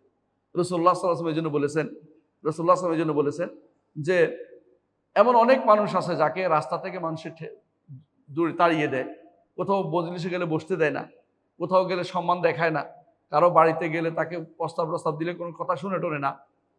আল্লাহর কাছে বললে আল্লাহ কিন্তু তার কথা কবুল করেন, হাদিস। আবার অনেক বড় মানুষ আছে যে অহংকারী, তার কথা আল্লাহর কাছে সে প্রিয় না। কে প্রিয় হবে এটা তো বেশভূষা আর দরবারে বোঝা যাবে না, এটা হবে আল্লাহর সাথে তার অন্তরের সম্পর্ক কতটুকু এটা। সে যদি কোনো গুনাহগারও হয় কিন্তু অন্তর থেকে আল্লাহর কাছে কিছু চাইছে, আল্লাহ তাআলা সেটা কবুল করবেন। গুনাহগার তওবা কেন কবুল হয়? কারণ ফিরে আসছে। এই জন্য গুনাহগার যত অন্যায় করুক, যখনই সে তওবা করবে তখনই আল্লাহ তাআলা সেটা কবুল করবে। আল্লাহ নিজে বলেছেন, ইয়া ইবাদিয়াল্লাযিনা আসরাফু আলা আনফুসিহিম লা তাকনাতু মির রাহমাতিল্লাহ। হে আমার বান্দারা, যিনি নফসের উপর জুলুম করেছে, আল্লাহর রহমত থেকে নিরাশ হয়ো না। ইন্নাল্লাহা ইয়াগফিরুয যুনুবা জামিআ, আল্লাহ সমস্ত গুনাহ ক্ষমা করবেন। কিন্তু আপনি ওই কবরের পিছনে দৌড়াইয়া, পীরের পিছনে দৌড়াইয়া, অমুক ওলি আল্লাহর পিছনে দৌড়াইয়া, মানতের পিছনে দৌড়াইয়া মনে করতেছেন আপনি কি এগুলির পিছনে দৌড়ে আপনি মনে করতেছেন যে সন্তুষ্টি অর্জন করবেন, উনি বলে দিবেন, তাহলে আপনি এখনো বহু দূরে আছেন ঈমান থেকে। ঈমানের কাজ হচ্ছে সরাসরি আল্লাহর কাছে চাইতে। আল্লাহ তাআলা বলছেন, ওয়াইজা সাআলাকা ইবাদি আন্নী ফাইন্নী করিবুন উজিবু দাওয়াত দাঈ ইযা দাআন, আমার বান্দা যখন আমার কাছে আমার সম্পর্কে জিজ্ঞাসা করে বলে যে আমি নিকটে, এই নিকট মানে কি দুইটার কারণে, একটা সওয়াবও দিবে তিনি, একটা হলো তিনি আমার দোয়া কবুল করবেন, এই জন্য তিনি নিকটে। দুই কারণ নিকটে, একটা কি সওয়াব দেওয়ার জন্য লিল ইজাবা আও লিল ইসাবা, সওয়াব দেওয়ার জন্য নিকটে এবং তিনি কবুল করার জন্য নিকটে। যা উজিবু দাওয়াতাদ দাঈ ইযা দাআন, আমাকে ডাকলে আমি তার ডাকে সাড়া দেই জন্য আল্লাহ তাআলা তার আরশের উপরে, এই নিকট অর্থ এটাই। কারণ আপনিও বলেন যে আমার নিকটের মানুষ হচ্ছে ওই ব্যক্তি, এই নিকটের মানুষ বলতে কখন আপনি এটা বুঝান না যে তিনি আপনার আপনার আপনার কাছে লেগে আছেন, এটা নয়, আপনি বুঝান যে আমি বললেই তিনি শোনেন, এটা হচ্ছে আপনার নিকটের কথা। এই নৈকট্যই আল্লাহ তাআলা যেন সাব্যস্ত করতে হবে। আবু হানিফা রাহমাতুল্লাহ এই জন্য তার ফিকুল আকবরের মধ্যে বলেছেন যে ওয়ালাইসাল কুরবু বিল মাসাফা, নৈকট্য কখনো এই ইয়া দিয়ে মাপার জিনিস নয়, মানে মেশিন দিয়ে মাপার জিনিস নয়। নৈকট্য হচ্ছে আল্লাহ তার সম্পর্ক কত শক্তিশালী সেটা নৈকট্য। এটা এই নৈকট্যের সাথে নিকটে থাকা, মানুষের কাছে থাকা, এটা একসাথে মিলে ফেলা যাবে না। কথা বুঝতে পারছেন? তো কাছে থাকা এক জিনিস, একদম লেগে থাকা এক জিনিস, আর নৈকট্য আরেক জিনিস। এই জন্য আল্লাহ তাআলার নৈকট্য যদি পেতে হয় তাহলে আপনি সরাসরি আল্লাহর নৈকট্যের চেষ্টা করবেন, নিজের ঈমানকে বর্ধিত করে এবং আমলকে শক্তিশালী করে, ভালো কাজ করে। নৈকট্য কখনো মানুষের পিছনে দাঁড়ে দাঁড়ে ঘুরে, কবরের পিছনে ঘুরে, কবরের নামে জবে করে, ব্যক্তি নামে জবে করে দিয়ে নৈকট্য অর্জন করতে পারবেন না। এই নৈকট্য অর্জন আল্লাহর কাছে আল্লাহ কখনো রাখেন নাই। কারণ এই নৈকট্যের কাজে করতো কারা? এই নৈকট্যের কাজে করতো আরবের মুশরিকরা। তারা কি বলতো? তারা বলতো মা না'বুদুহুম ইল্লা লিয়ুকাররিবুনা ইলাল্লাহি যুলফা, আমরা তো এই সমস্ত ওলি আল্লাহদের, এই সময় লাত মানাত উজ্জার পিছনে কেন ছুটি? যাতে করে এরা আল্লাহর কাছে আমাদের নৈকট্য এনে দেয়। অর্থাৎ চাইছে নৈকট্য এনে দিবে কারা? পীরেরা, মাজারেরা, অলিরা, অমুকরা তমুকরা আমাদের নৈকট্য এনে দিবে, এই জন্য তাদের পিছনে দৌড়াচ্ছে। আল্লাহ তাআলা এইটার বিরুদ্ধেই নবীকে পাঠাইছেন। নবী যেন সরাসরি যে তোমাদের সম্পর্ক আল্লাহর সাথে করো, ওই পীর ফকিরের সাথে করিও না। হ্যাঁ, দিন জানার জন্য তুমি আলেমের শরণাপন্ন হবা, দিন আলেমের কাছ থেকে শিখবা, কিন্তু তোমার নৈকট্য কোনো ব্যক্তি এনে দিবে না। তোমার নৈকট্য তোমাকে অর্জন করতে হবে, আল্লাহ তাআলার কাছে তার ইবাদত করে, তার কথা শুনে তুমি নৈকট্য অর্জন করতে হবে। এটাই হচ্ছে, সুতরাং এটা হচ্ছে মূল কথা। সুতরাং কোনো ব্যক্তি যদি কোনো মৃত্যু কেউ যদি কোনো ইয়ার নামে জবে করে, মূর্তির নামে জবে করে, অথবা জবে করলো কবরের নামে, হ্যাঁ, অথবা মনে করলো যে এরা আমার জন্য নৈকট্য এনে দেবে, সুপারিশ করে দিবে, অথবা জবে করলো কোনো ব্যক্তি আসছে, আমরা ইরানে গেলে দেখবেন, আমি উদাহরণ দিচ্ছি এই জন্য, আমাকে একজন বলছে, আমার ভাই মদিনা থাকে, উনি বলতেছেন যে ইরানে তিনি চাকরি করছেন, তো ওখানে আমরা আসছি দেখে জবে করছে, এটা খায় টায় না, মানে সম্মান করছে, একটা জবে করে রেখে ফেলায় চলে আসছে। তো এটা হচ্ছে কাজ, হচ্ছে এই ব্যক্তিকে দেখাচ্ছে আমার জন্য 10টা ছাগল জবে করছে, এটা সে খুশি, এবং সে এটা রেখে কয়টা জবে করছে, এটা খাওয়ার কথা নয়, এটা হলো ব্যক্তি আসার কারণে, কোনো ব্যক্তি আসার কারণে জবে করে, এইটা হচ্ছে এইটা হচ্ছে শিরকের একটা কারণ, যে কারণে শিরক হয়ে থাকে। কারণ আপনি তো ইয়ার জন্য করেন নাই, আল্লাহ সন্তুষ্টির জন্য করেন, আপনি কার সন্তুষ্টি করছেন? ব্যক্তির সন্তুষ্টির জন্য করছেন, এই জন্য শিরকে পরিণত হয়ে গেছে। এগুলি সবগুলি হচ্ছে শিরক, সবগুলি হচ্ছে শিরক। সেটা হতে পারে উট, বড় জিনিস, হতে পারে গরু, হতে পারে ছাগল, হতে পারে মুরগি, এমন কি হতে পারে যেটা কেউ খায় না, যেটা সেও পছন্দ করে না, যেটা সাধারণত মানুষ এমনি মেরে ফেলে, এমন জিনিস দিলেও হয়ে যাবে। ওই ঘটনাটাকে আপনার মনে আছে, দুইজন যাচ্ছিল এক রাস্তা দিয়ে, সেখানে একটা মূর্তি ছিল, মূর্তির মধ্যে একজন বলে যে এখানে না কিছু না দিয়ে গেলে আমরা যেতে দেই না, একজন বলে আমি আল্লাহ ছাড়া কারোর জন্য কিছু দেই না, সে দেয় নাই, তাকে মারলো, সে জান্নাতে গেল। আরেকজন বললো সে একটা মাসি একটা মারিয়ে না দিয়ে দিল, মাসিতে দিছি, মানে দিল, তারা তাকে ছেড়ে দিল, কোথায় গেল? জাহান্নামে গেল। কারণ হচ্ছে সে তো দিছে, জবাই তো করছে, মাসি হোক আর মশা হোক, আল্লাহ ছাড়া কারোর জন্য কিছুই, এই জন্য আপনি কি করতে পারবেন না, দিতে পারবেন না। আমি তো মশা মারতে পারেন, মাসি মারতে পারেন, কিন্তু সে উদ্দেশ্যটা কি ছিল? ওরে নিবেদন করা, এই জন্য সেটা নিষিদ্ধ হয়ে গেছে। তাহলে যে ব্যক্তি এরকম কোনো কাজ করবে, সেই ব্যক্তি শিরকের ভিতরে লিপ্ত হবে। আল্লাহ ছাড়া কারোর জন্য কোনো কিছু সে যদি কোনো উৎসর্গ করে, এই উৎসর্গটা যুগ যুগ ধরে ইসলামে, মানে প্রথম যুগে এই উৎসর্গ জিনিসটা সবচেয়ে বেশি ছিল। আপনার মনে পড়ে কিনা যে আদম সন্তানদের মধ্যে দুইজনে ইসকাররাবা কুরবানান ফাতাকুব্বালা মিন আহাদিন ওয়া লাম ইউতাকাব্বাল মিনাল আখার, একজনে কোরবানি করছে, অর্থাৎ উৎসর্গ করছে কি? ছাগল। আরেকজনে উৎসর্গ করছে কি? ফসল। আল্লাহ তাআলা কোনটা কবুল করলেন? আল্লাহ তাআলা ছাগলটা কবুল করলেন। বুঝতে তো পারছেন? উৎসর্গ কবুল করার জিনিসটা দেখেন। তো তাহলে বোঝা গেল তো আগেও এরকম আল্লাহর জন্য এরকম উৎসর্গ করার নিয়ম ছিল, কিন্তু তখন আকাশ থেকে আগুন এসে খেয়ে ফেলতো, তখন আগুন এসে খেয়ে ফেলতো যেটা উৎসর্গ করছে এটা। আল্লাহ তাআলা এই উম্মতের জন্য, পরবর্তী উম্মতের জন্য এটা দিয়েছেন কি, জবে তোমরা করবা কিন্তু খেতেও পারবা, কিন্তু আল্লাহর জন্য যেন হয়, আল্লাহ সন্তুষ্টির জন্য যেন হয়, এবং আল্লাহ তাআলার নামে যেন হয়, অন্য কারো নামে যেন না হয়, অন্য কারো সন্তুষ্টির জন্য না হয়, অন্য কারো আগমনের জন্য যেন না হয়। এটা হচ্ছে আমাদের কাছে আল্লাহর পক্ষ থেকে নির্দেশনা, যেটা আমরা পালন করে থাকি। তাহলে আমরা বুঝতে পারছি যে কোরআন থেকে কোরআন আমাদেরকে জানাচ্ছে যে জবে কার জন্য হবে, একমাত্র আল্লাহর জন্য, আল্লাহর জন্য। কারণ এটাই রাসূলুল্লাহ নির্দেশনা, এটাই দেওয়া হয়েছে যে আমাদের সমস্ত ইবাদত যেন একমাত্র আল্লাহর জন্য হয়, আল্লাহর জন্য হয়। আরেকটি হাদিসে আছে, অমিনের সুন্নাহ হাদিসে আছে, আরেকটি এই নির্দেশ হাদিসে আছে, রাসূলুল্লাহ সাল্লাল্লাহু আলাইহি ওয়াসাল্লাম বলেছেন, লাআনাল্লাহু মান যাবাহা লিগাইরিল্লাহ, আল্লাহ তাআলা লানত করবেন ওই ব্যক্তিকে যে ব্যক্তি আল্লাহ ছাড়া অন্য কারো জন্য জবাই করবে। কথা বুঝছেন কিনা? আল্লাহ কারো জন্য, যদি কেউ অন্য আল্লাহ ছাড়া অন্য কারো জন্য জবাই করে, আল্লাহ তাকে লানত করবে। লান শব্দের অর্থ হচ্ছে আল্লাহর রহমত থেকে দূরে সরিয়ে দেয়া। লানত হলো আত্তর, তাড়িয়ে দেয়া, রহমত থেকে দূরে সরিয়ে দেয়া। আমরা যেটা বলছিলাম, আপনাদের আবার শুরু করছি, সেটা হচ্ছে রাসূলুল্লাহ সাল্লাল্লাহু আলাইহি ওয়াসাল্লাম বলেছেন, লাআনাল্লাহু মান যাবাহা লিগাইরিল্লাহ, যে ব্যক্তি আল্লাহ ছাড়া অন্য কারোর জন্য জবাই করবে, আল্লাহ তাকে লানত করবেন। অর্থাৎ কি, আল্লাহ তার রহমত থেকে তাকে দূরে সরিয়ে দিবেন। রহমত থেকে দূরে সরিয়ে দেওয়া ভয়াবহ জিনিস। কখনো ছোট গুনাহ, কখনো বড় গুনাহ, দুটোই হয়। যেমন কেউ যদি কোনো জমিনের, তিনটে জিনিস হাদিসে আসছে, অনেক অনেক এরকম লানত অনেকগুলো জায়গা উল্লেখ হাদিসে আসছে, আমাদের একই হাদিসে তিনটে আসছে। কেউ জমিনের পিলার পরিবর্তন করে, তার উপরে আল্লাহ লানত হবে। জমিনের পিলার বুঝেন, সীমানার পিলার আছে না, সীমানা, জমিনের সীমানা আছে না, সীমানার পিলার পরিবর্তন, তার জন্য আল্লাহ লানত হবে। আবার হাদিসে আছে, যে ব্যক্তি বেদাতিকে আশ্রয় দেয়, অন্যায়কারীকে আশ্রয় দেয়, তার জন্য লানত, তার উপরে লানত। তো লানত কবিরা গুনাহ থেকে, বড় কবিরা গুনাহ থেকে, লানত করলে বড় কবিরা গুনাহ, এটা কখনো ঈমানদার কিন্তু বড় ধরনের গুনাহ কার, তার জন্য হয়। আবার কখনো ঈমান নাই তার জন্য। এখানে যে ব্যক্তি আল্লাহ ছাড়া অন্য কারোর জন্য ইবাদত জবাই করবে, সে ব্যক্তি ঈমান থেকে বেরিয়ে গেছে, সে ব্যক্তি ঈমান থেকে বেরিয়ে গেছে। এই জন্য যারা এই যে জবাই করে যে সমস্ত জায়গাতে, ওখানে আপনি কিছু দিতে পারবেন না। কথা কি বুঝতে পারছি? যেমন ধরেন, সহজে বুঝবেন, যারা খান জাহান আলীর কুমিরের জন্য জবাই করছে, এটা তো মুশরিক শব্দই। আজকেও দেখলাম তারা কি করছে, খাওয়াইতে পারে না দেখে এখন লয়ে গেছে গা কোথায় জানি নিয়ে, ওখানে নিয়ে কুমিরে খাওয়ায়। কুমির খায় না, হা করে, তার বাড়িতে ঢুকাই দিচ্ছে মুরগি একটা। এখন চিন্তা করেন যে এইটা জবে করছে কুমিরের জন্য, এটা কুমিরের জন্য জবে করছে, যদিও বিসমিল্লাহ বলছে, বিসমিল্লাহ মুখে এমনি বলছে, এটা কোনো অর্থহীন বলা, যে কুমিরের জন্য জবে করছে। তুমি এর জন্য জবে করতে কে কইছে? কুমিরে খাওয়াইতে হবে, এটা কোন কিতাবে আছে তোমার? তোমার কে কইছে কুমিরে খাওয়াইতে? কুমিরে হয় তুমি মেরে ফেলবা, না তুমি ছেড়ে দিবে যাইয়া সমুদ্রের মধ্যে, দুইটা একটা জায়গাতে থাকুক, যেখানে তার সমুদ্র, কুমিরে খাওয়াইতে হবে কি জন্য? মানে এই জাতীয় জিনিসগুলো যেগুলো উৎসর্গ করা হচ্ছে, এগুলি সবই কিন্তু এই জবাইয়ের, এই নিষিদ্ধ জবাইয়ের অন্তর্ভুক্ত হয়ে তারা এই কাজগুলি করছে।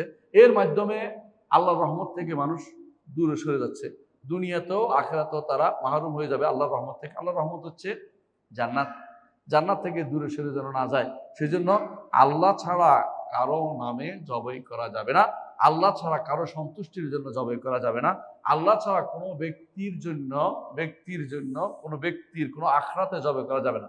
একটা একটা একটা ভালো কাজ আপনি এটাকে নষ্ট করে দিতে পারেন নিয়তের কারণে এবং কর্মের কারণে।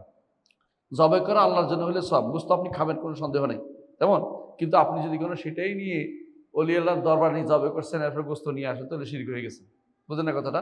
মাজারে গিয়ে জবাই করছেন, অথবা কোনো সমস্ত মূর্তির জায়গা সেখানে জবাই করছেন, অথবা কোনো যেখানে মনে করেন এখানে দিলে জিনেরা পাবে, হ্যাঁ, তাহলে সেটাই আপনি শিরকের মধ্যে নিবহিত করেছেন। এই জন্য ইবাদত কার জন্য হতে হবে? একমাত্র আল্লাহর জন্য। আমরা এতক্ষণ যে আলোচনা করছি, যে কিসের আলোচনা করছি? জবাই একমাত্র আল্লাহর জন্য হতে হবে, তাই না? ইবাদত এটা একটা। আরেকটি ইবাদত, এটা সর্বশেষ ইবাদতের মধ্যে, আরগুলো উদাহরণ দিব না, সেটা হচ্ছে মানত। মানতের বিষয়টি আল্লাহ কোরআনে উল্লেখ করেছে। আল্লাহ তাআলা বলছেন, ইউফুনা বিন নাযরি ওয়া ইয়াখাফুনা ইয়াওমান কানা শাররুহু মুস্তাতিরা। মানত তারা পূর্ণ করে এবং ভয় করে এমন এক দিনের, যে দিনের ক্ষতি অনেক বিস্তৃত, যে দিনের ক্ষতি অনেক বিস্তৃত। কোন দিন এটা? কিয়ামত।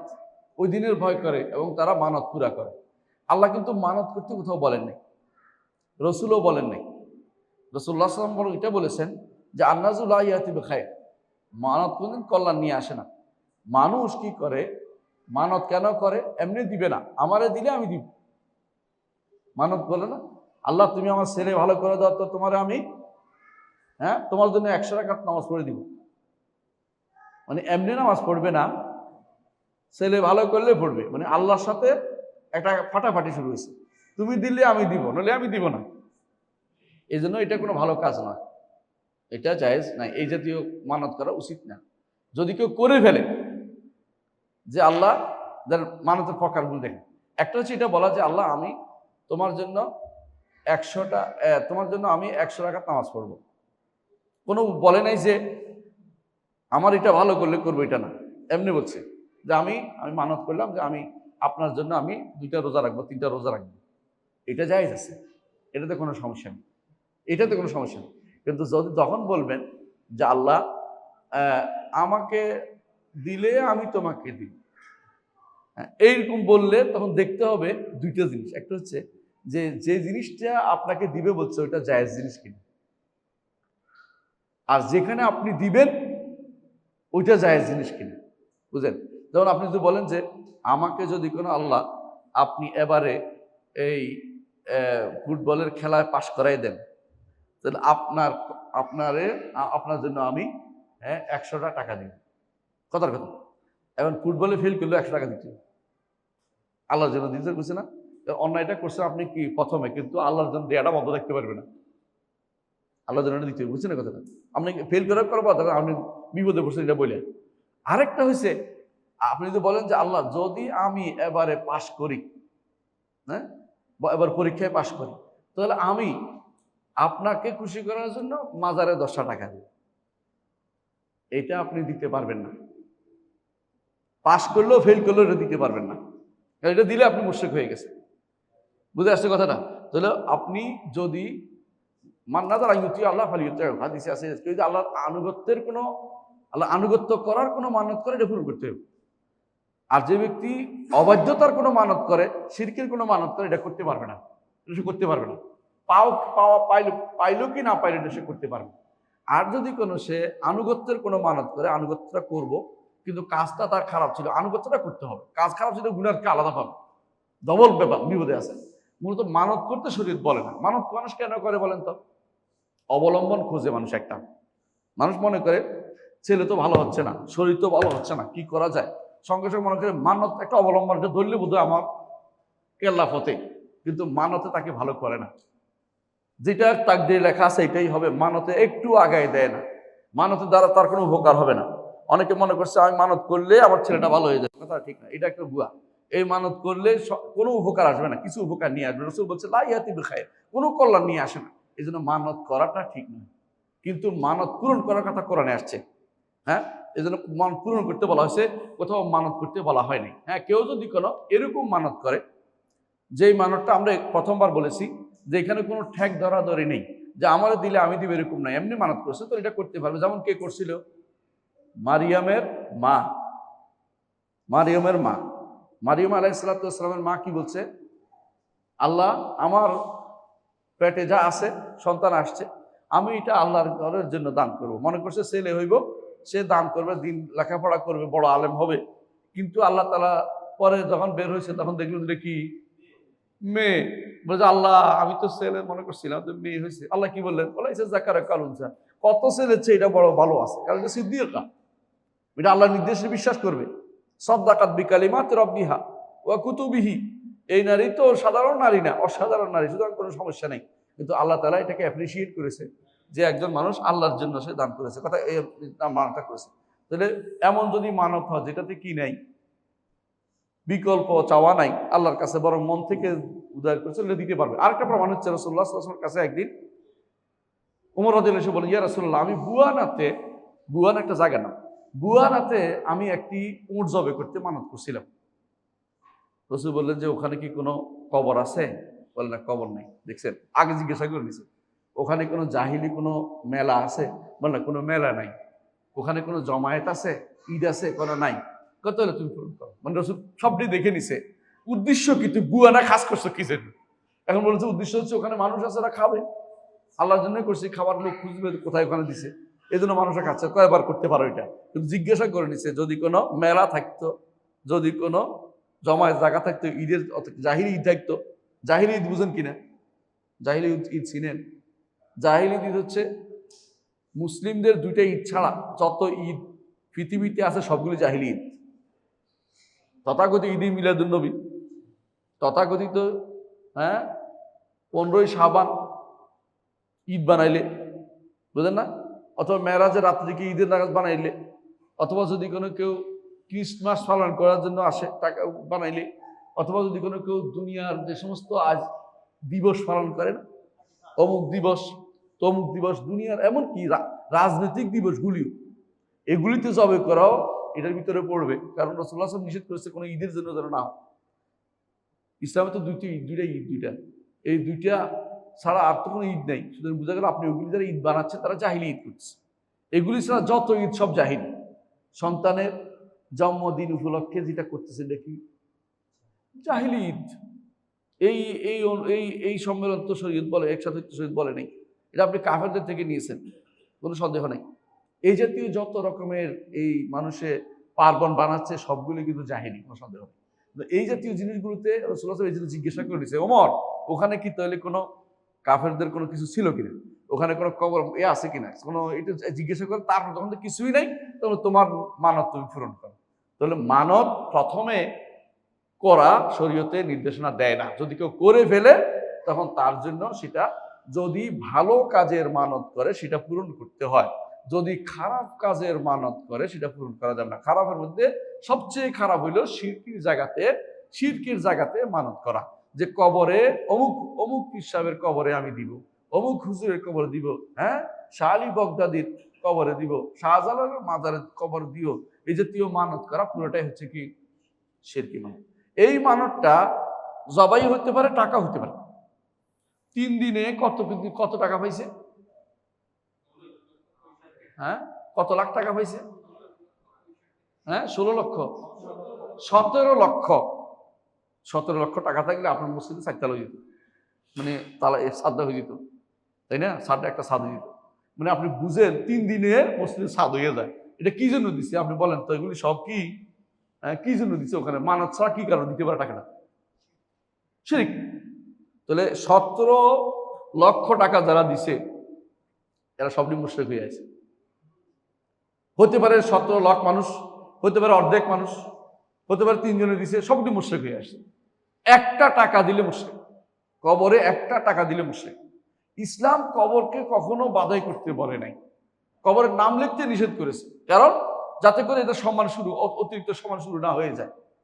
কবর বাধাই করতে নিষেধ করেছে, কবর উপরে স্মৃতিসৌধ নির্মাণ করতে নিষেধ করেছে, কবর উঁচু করতে নিষেধ করেছে। 1 বিঘতের উপরে উঁচু করা যায় না কবরের মধ্যে বাধাই করা নিষেধ। সেইখানে কবরকে এমন ভাবে কি পাথর দিয়ে জানি সাজাইছে দেখছেন? আমি গেছি চট্টগ্রামে, আসার সব জায়গায় পুরো পাহাড়টাকে, গরিবুল্লাহ শাহ মাজার, পাহাড়টাকে পুরা পাথর দিয়ে পুরো সুন্দর করে ফেলছে, কারণ উঠতে যেন অসুবিধা না। গেলাম শাহপরানের মাজার পাশ দিয়ে আসতেছিলাম, এখানে খুতবা দিছি সিলেটে। আসার সময় একজনে বলতেছে যে দেখে যান এই মাজারটা। না দেখবো না, তার আগে রেগে গরম হয়ে আছে, কারণ দেখে যান বলার জন্য। তার কথা ঠিক। দেখে তো নিচে দিয়ে যাওয়ার সময় দেখলাম যে লেখা আছে টাকা হাতে হাতে দিবেন না। কোথায় দিবেন? বক্সে দিবেন। মানে বক্সে দিলে জায়েজ, হাতে দিলে না জায়েজ, বুঝছেন তো? মানে মনে করছে যে বক্সে দিলে বুঝি, হাতে দিলে অন্য জায়গায় চলে, বক্সে দিলে ঠিকই শাহজালাল পেয়ে যাবে, শাহপরান পেয়ে যাবে, মানে তার কবরের ভিতরে চলে যাবে। এটা আর উপরে কাছে সরাসরি ওখান থেকে লাইন করা আছে, কবরে চলে যাবে, কবরের ভিতরে চলে যাবে। আর তিনি সেটা দিয়ে কি করবেন? মাছ মুরগি কিনে কিনে খাবেন, তার শরীরে দুর্বলতা কাটিয়ে উঠবেন, দোয়া ইবাদত বেশি করে করতে পারবেন। কবরের ভিতরে তার খুব সমস্যা হচ্ছে, কিছু নাই, খাবার দাবার নাই, অনেক বিপদে আছে, তার জন্য টাকা দিয়ে আসছেন আপনি। মানে এই চিন্তা ভাবনা মানুষের ভিতরে করে। আমাদের দেশে এখনো বিশ্বাস করুন, মানুষ এখনো ইসলামের কাতারে ঢুকে নেয় অনেকেই, যারা এই গাড়ি নিয়ে ঘন্টার পর ঘন্টা যাচ্ছে গাড়ি নিয়ে, শাহপরান, শাহজালাল এই সমস্ত জায়গায় যাচ্ছে, এরা ইমান হারা হয়ে আসছে। যাচ্ছে কিছু পাওয়ার আশায়, এমনি না, সন্তুষ্টির আশায়, যে ওলি আল্লাহরা আমার উপর সন্তুষ্ট হবে, এটা যে ব্যক্তি মনে করছে সে ব্যক্তি ঈমান হারা হয়ে গেছে। কারণ কবরের জন্য কোনো কিছু ইসলাম বরাদ্দ করে নাই। কবরকে শুধু কবর হিসেবে রাখতে বলা হয়েছে, কবরস্থানে কবর দিতে বলা হয়েছে। আর আমরা কবরকে আলাদা করে এটাকে মাজার বানানোর জন্য আলাদা করতেছি। একা একা গোলাপ শাহ মাজারটা যদি কোনো আপনাদের ইয়াতে নেওয়া হইতো, আজিমপুর নেওয়া হয়তো সবচেয়ে ভালো হতো না? কি সুন্দর একটা জায়গা নষ্ট হয়ে গেছে ওখানে। আর দেখবেন যে ওখানে চোখের পানি ফেলতেছে অনবরত। ওখানে ডেক ডেকসি চালু আছে, বিরাট বিরাট ডেক ডেকসি। এগুলি সবই শিরক, কোনো একটুও শিরকের চেয়ে কম নাই। শিরকের চেয়ে কম কিছুই না, পুরোটাই শিরক হচ্ছে। এই শিরক হচ্ছে আপনার জীবন নষ্ট করে দিবে, দুনিয়া ও আখিরাতে আপনাকে সবকিছু বরবাদ করে দিবে। সুতরাং যারা এই জাতীয় শিরক করতেছে, এরা মূল কারণ হচ্ছে এরা ইসলাম বুঝে নাই, দিন বুঝে নাই। এই জন্য তারা মানত করে চলেছে। কথা বুঝছেন? এই মানত ভয়াবহ গুনার কাজ। যদি কোনো কেউ আল্লাহ ছাড়া কারোর জন্য করে, মানত আল্লাহ ছাড়া কারোর জন্য শিরিক হয়। কিন্তু আল্লাহ মানত করতে বলে নাই কেন? এমনি আল্লাহ দান করে চাইলে মানত করে ঠেক ধরা ধরে, এটা আল্লাহ তাআলার কাছে পছন্দ জিনিস না। এই জন্য এই জিনিসটা উচিত নয়। আল্লাহ তুমি দিলে আমি দিব, এটা ইসলামের কোনো নীতির ভিতরে পড়ে না। এটা ইমানদার কোনো বলতে পারে না। ইমানদার সবসময় চাইবে আমি দিব, আল্লাহ খুশি হয়ে আমাকে দিবেন। কিন্তু এটা বলবেন আল্লাহ আপনি আগে দেন, আমি পরে দিব। এই জাতীয় জিনিসটা খুব খারাপ জিনিস। কথা বুঝছেন? জি। আল্লাহ তাআলা কি বলছেন? যে যারা প্রশংসা করছেন ইমানদারদের, যে ইমানদাররা কি করে, কোনো মানত করে সে পূরণ করে। মানত এমনি করতে বলে না, কিন্তু করলে পূরণ করে তারা। কারণ ওটা ওয়াদা। তো মানত হচ্ছে নিজের উপরে নিজে জোর করে চাপাই নিচ্ছেন, কিন্তু ওয়াদা করলে পূরণ করতে। এই জন্য ওয়াদা হিসেবে আপনি এটা পূরণ করবেন, কারণ আপনি যেন আল্লাহর সাথে কৃত ওয়াদা আপনি ভঙ্গ না করেন। এবং এই যে আপনি যে নিজের উপরে বাধ্যবাধকতা নিয়ে আসছেন, এটা এখন আপনার জন্য যে এটা একটা বাধ্যতামূলক কাজ হয়ে গেছে, আপনাকে আদায় করতেই হবে, কারণ আপনি এটা অন্যায় করেছেন। এখন যে কেউ দিতে না পারে, একজন মানুষ আছে মানত কিভাবে করে জানেন? জীবনেও করতে পারবে না। যদি আমি আর এই কাজটা হয় তো আমি সারা জীবন রোজা রাখবো, পরে দেখা যায় আর পারে না। শরীয়তের বিধান কি? হ্যাঁ, কাফারাতুল ইয়ামিন, শপথের কাফারা দিবে। সে কি দিবে? শপথের কাফারা দিবে। যদি না পারে, যতটুক পারে ওটুক করতে হবে। মানে যখন পারে না তখন দিতে হবে। এই নয় যে আমি করবো না, তা না। আপনি মানত পূরণ করার চেষ্টা করে যেতে হবে। যখন আর পারতেছেন না তখন কি করবেন? কাফারাতুল ইয়ামিন দিবেন, অর্থাৎ শপথের কাফারা। শপথের কাফারা কি? শপথের কাফারা কি? 10 জন মিসকিনকে খাবার খাওয়ানো, তারপরে অথবা 10 জন মিসকিন কাপড় দেয়া, অথবা 10 জন মিসকিন কাপড় দেয়া, অথবা 3 দিন সওম পালন করা পর পর। মাঝখানে কোনো ভাঙ্গা দিতে পারবেন না। মানে আপনি ধরেন সোম মঙ্গল বুধ এরকম, রবি সোম মঙ্গল এরকম, মাঝখানে বাদ দিতে পারবেন না। এরকম 3 দিন সওম পালন করা। এইটা যদি করেন তাহলে আপনার এই এটারও একটা কাফারা হচ্ছে। মানত যদি উল্টাপাল্টা করছে, তো বোঝা গেল মানত মূলত মৌলিক কোনো কাজ নয়, দেখো। কিন্তু এটা ইবাদত হচ্ছে, পূরণ করাটা ইবাদত। মানত পূরণ করাটা ইবাদত। এই হিসাবে মানতের একটা প্রকার হিসেবে উল্লেখ করেছে, ইবাদতের একটা প্রকার হিসেবে উল্লেখ করা হয়েছে, যে এটা যদি করা হয় কেউ, এটা অবশ্যই কি করতে হবে? পূরণ করতে হবে। সুতরাং যে ব্যক্তি মানত করবে শিরকের জন্য, সেটা পূরণ করবে না। যে ব্যক্তি মানত করবে ঈমানিয়াতে আল্লাহর জন্য, সেটা পূরণ সে করবে। কিন্তু যেখানে শিরকি কোনো কাজ, সেখানে পূরণ করা যাবে না, বরং এটা পূরণ করলে সে মুশরিক হয়ে যাবে। এটা পূরণ করলে সে কি হয়ে যাবে? মুশরিক হয়ে যাবে। এই জন্য কোনো কবরের জন্য, ইব্রাহিম আলাইহিস সালামের জন্য, অথবা রসুলের জন্য, অথবা আহলে বাইতের জন্য এই জাতীয় কোনো মানত করা শরীয়তে জায়েজ নেই। মসজিদে আমরা অনেকে মানত করি না। মসজিদে 10 টাকা দিব, এটার ভিতরে পড়বে না কেন? মসজিদ তো আল্লাহর ঘর, আল্লাহর জন্য দেয়া হয়। কথা বুঝছেন কিনা? আল্লাহর জন্য, আল্লাহকে খুশি করার জন্য মসজিদ 10 টাকা। আপনি দেওয়ার জন্য তো কোনো কিছু লাগবে, জায়গা লাগবে। জায়গাটা হলো মসজিদ তো আল্লাহর। হ্যাঁ, অথবা মাদ্রাসা আল্লাহর ঘর, সেখানে দিতে পারবেন। এখানে কবর নাই, মাজার নাই, ব্যক্তি কোনো উদ্দেশ্য না। উদ্দেশ্য কি? আল্লাহ তাআলার উদ্দেশ্য। কিন্তু যদি কোনো উদ্দেশ্য হয় যে এখানে নেককার বান্দারা উপস্থিত হয়েছে, ওদের জন্য মানত করলাম, তাহলে শিরক হয়ে যাবে। অথবা ওলি আল্লাহর এখানে, মাজারের এখানে ওলি আল্লাহরা বসে আছে। হ্যাঁ, ওলি আল্লাহ কারা বুঝছেন তো? জীবনে সাফ টাফ হয় না, সারাক্ষণ কি খায়? গাঁজা খায়। ওইদের জন্য মানত করছে, আপনি মুশরিক। হ্যাঁ, গোসলও করে না। হ্যাঁ, গোসল করে, দুর্গন্ধে আশেপাশে হাঁটা যায় না। জটালি বাপ বহুত এখানে বসে আছে। জটালি বুঝেন তো? জট নিয়ে বসে আছে। জট আমাদের ঢাকার এক পাশে আছে জটালিমা, মাজার জটালিমা, মানে তার মা এটা জট আছে, বলছে এটা মা হয়েছে জটালিমা। তো জটালি ব্যাপাররা কি করে? এরকম জট বাড়াই থাকে, জীবনে পরিচ্ছন্ন হয় না। উপরে নিচে কত লোম যে আটকে রয়েছে আল্লাহ জানে। খবিসগুলি এইগুলির পিছনে বলে মানুষ টাকা ব্যয় করে। এগুলো যদি কেউ করে, এরকম মানত করে, সে ব্যক্তি কি হয়েছে? মুশরিক, শিরক করতেছে। কথা বুঝেন? আপনাকে করতে হবে নিরেট খালেস আল্লাহর জায়গাতে করতে হবে, যেখানে একমাত্র আল্লাহ তাআলা সন্তুষ্টি উদ্দেশ্য থাকতে পারে। সেখানে শুধু আপনি মানত করতে পারবেন। আল্লাহ সন্তুষ্টির জন্য মানত করতে পারবেন না, মানত করতে পারবেন না। সুতরাং এটা হচ্ছে আরেকটি দাস, যেটা আমরা বুঝলাম যে আল্লাহ ছাড়া কারোর জন্য মানত দেওয়া যাবে না। এর মাধ্যমে আমরা কয়েকটি আলোচনা করেছি যেগুলি আর্থিক ইবাদতের। এর বাইরে আর্থিক ইবাদত আর কি আছে? হজ আল্লাহর জন্য করবেন, কথা বলছেন, যদি কেন আপনি মানত দেখেন। আবার দেখেন আর্থিক ইবাদতের মধ্যে আরো আছে দান করা, এগুলি আল্লাহর জন্য শুধুমাত্র করবেন। দুনিয়ার হ্যাঁ যাকাত, এগুলি হ্যাঁ আর্থিক ইবাদত, এগুলি একমাত্র কার জন্য? আল্লাহর জন্য করবেন। কাউকে খুশি করার জন্য করলে আপনার শিরক হয়ে যাবে। আল্লাহকে খুশি করার জন্য শুধুমাত্র করতে হবে। এটার মধ্যে কোনো শরিকও করা যাবে না যে আল্লাহ খুশি হবে, হুজুর ওলি আল্লাহ খুশি হবে, এটা করলেও শিরক হবে, এটাও করা যাবে না। একমাত্র খালেস ভাবে আল্লাহর জন্য করতে হবে, কোনো কিছুকে অংশীদার বানানো যাবে না। রাসূলুল্লাহ সাল্লাল্লাহু আলাইহি ওয়াসাল্লাম বলেছেন হাদিসে কুদসিতে, আল্লাহ তাআলা বলেন যে আনা আগনা শুরাকা আন শিরক মান আমিলা আমালান আশরাকা ফিহি মাই গায়রি তারাকতুহু ওয়া শিরকাহু। আমি সমস্ত অংশীদার অংশ নেওয়া থেকে পবিত্র। আল্লাহ তাআলা কোনো অংশীদার অংশ নেয় না। আমরা কি করি? আমার অংশ আমার ঠিক করে দে, তোর অংশ তুই লইয়া যা। আল্লাহ তাআলা বলেন যে না, আমি অংশ নেই না, আমাকে দিলে পুরোটা দিতে হবে। যদি কেউ আমার জন্য কোনো ইবাদত করে, আল্লাহ তাআলা বলেন হাদিসে কুদসিতে, আমার জন্য কোনো ইবাদত করে, এর মধ্যে কাউকে একটু দিছে, আমি তারাও ছাড়ি, তার ইবাদতটাও ছেড়ে দেই, নিব না। ওটা নিয়ে আল্লাহ তাআলা এটা নেয় না, কারণ তিনি অত্যন্ত আত্মমর্যাদা সম্পন্ন সত্তা।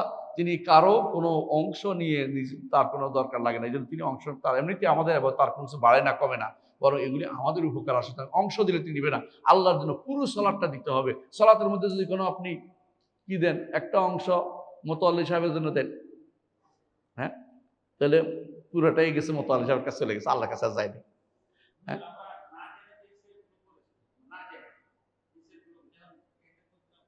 হ্যাঁ, ভালো কথা বলছেন। না জেনে অনেকেই করে ফেলছে, অনেকেই গেছে, আমি বুঝছি জানেন না। এটার একমাত্র উপায় হচ্ছে তওবা করা। আল্লাহ আমি তওবা, ভুল করেছি, গুনাহ করেছি, আল্লাহর কাছে মাফ, আল্লাহ সব মাফ করে দিবে। শর্ত হচ্ছে আর যাবেন না এই নিয়তে। আবার গেলে আবার সব বরবাদ হয়ে যাবে। না জেনে করলে যে বরবাদ হবে না তা না, বরবাদ হয়েই যাবে। অনেকে আছে বলছে আমি জানতাম না, বরবাদ হয় না, এটা না, বরবাদ হয়ে গেছে। আপনার আমল সব বরবাদ হয়ে গেছে না জেনে করলো, কারণ জানার সুযোগ ছিল। যদি না জানার সুযোগ, কারণ আছে, এটা আপনি এমন দেশে বাস করেন যেখানে ধরেন কোনো আলেম নাই, হুজুর নাই, জিজ্ঞাসা করতে পারেন নাই, হ্যাঁ, যেখানে কিতাব নাই, কোরআন নাই, যেমন ধরেন উত্তর কোরিয়া, অথবা ধরেন চাইনিজদের কোনো এলাকা যেখানে মুসলিমদের বসবাস নাই, অথবা ধরেন এক্স কিমুদের দেশে, অথবা ধরেন এমন কোনো দ্বীপে যেখানে কোনো মুসলিমদের বসবাস নাই, সেখানে হলে আপনার না জানার ওজন আল্লাহ ব্যবস্থাপনা নেবেন, আমরা এটা কিছু বলবো না। কিন্তু মুসলিম কমিউনিটির সাথে আছে, কাছাকাছি আছে, জানার সুযোগ আছে, তাদের না জানার কোনো ওজন চলবে না। এই জন্য আপনার আগের আমল সব বরবাদ হয়ে গেছে, কিন্তু আমার তওবা করছেন, সামনের আমলগুলি আল্লাহ তাআলা কবুল করবেন। আর যদি নিয়ত থেকে যায় যে আমি আবার সুযোগ পেলে আবার শাহজালাল মাজার জিয়ারত করতে যাবো, আবার কোথায় যাব? শাহ গরিবে নেওয়াজ। কোথায়? গরিবে নেওয়াজ বুঝেননি? গরিবের লালন পালন করে আর কি। আর আল্লাহ কারা লালন করে? তাহলে গরিবের দেখাশোনা শুধু তিনিই করেন, তা আমরা করা ধনীদের, আমরা ধনী কিন্তু গরিবের দেখে আল্লাহ বাঁচাইছে, মানে ধনীদেরকে তৈরি কে আল্লাহ দেখে, আর গরিবের উনি দেখে না। আউযুবিল্লাহি মিনাশ শাইতানির রাজিম। এই যে চিন্তা ভাবনা যে আপনার থাকে, যে সুযোগ পাইলেই আজমির, সুযোগ পাইলেই বাগদাদ, সুযোগ পাইলেই আমি কোথায় যাব, হ্যাঁ হ্যাঁ, ওই যে হ্যাঁ কোথায় শাহজালাল মাজার ইয়ামানি দেশে যাব, সিলেট যাব, তাহলে আপনি কিন্তু সারাক্ষণ শিরকের ভিতরে আছেন, কারণ আপনার সন্তুষ্টি আল্লাহর জন্য হচ্ছে না। কোনো কবরের কাছে যাওয়ার জন্য কোনোদিন আপনি যেতেই পারবেন না, গেলে হারাম হবে, আর চাইলে তার সন্তুষ্টি চাইলে শিরক হয়ে যাবে। এই জন্য কবরগুলি আমাদের জন্য বড় ধরনের বাধা তাওহীদের পথে। এই মাজারগুলি বড় ধরনের বাধা। আমাদের সমাজে বেশিরভাগ মানুষ মাজারের ব্যাপারে তাদের দুঃখ এটাই যে টাকাগুলি কই যায়। সরকারের দুঃখ এখানে টাকাগুলি কই যায়, বুঝেন না? টাকাগুলি সরকারের ফান্ডে যায়, ঠিক আছে, যদি হ্যাঁ মাজারের খাদেমের ফান্ডে যায় তাহলে অসুবিধা। আমাদের কাছে দুটোই অসুবিধা। আমাদের কাছে কার ফান্ডে গেলেও বড় কথা না, মাজার একটা টাকা দিলে শিরকের একটা আখড়া রচিত হইলো, কথা বুঝেন কিনা? আপনার আমার চিন্তা থাকতে হবে এগুলিকে উদ্ঘাটনের। আমি দেখলাম কয়দিন ধরে শুধু তাকাই দেখলাম, চেয়ে চেয়ে দেখলাম, মনে কিছু বলার ছিল না, দেখলাম যে সবাই দুঃখ করতেছে যে অমুকের কারণে মাজারের লোকের বন্ধ হয়েছে, অমুকে বলছে যে এটা সরকারি হিসাবে আসছে, মানে টাকাটা যেন সরকারি হিসাবে আসে তাহলে জায়েজ হয়ে দেবে। টাকাটা যদি কোনো মাজারওয়ালার হিসেবে যায়, মাজারের খাদেম, তাহলে না জায়েজ হবে।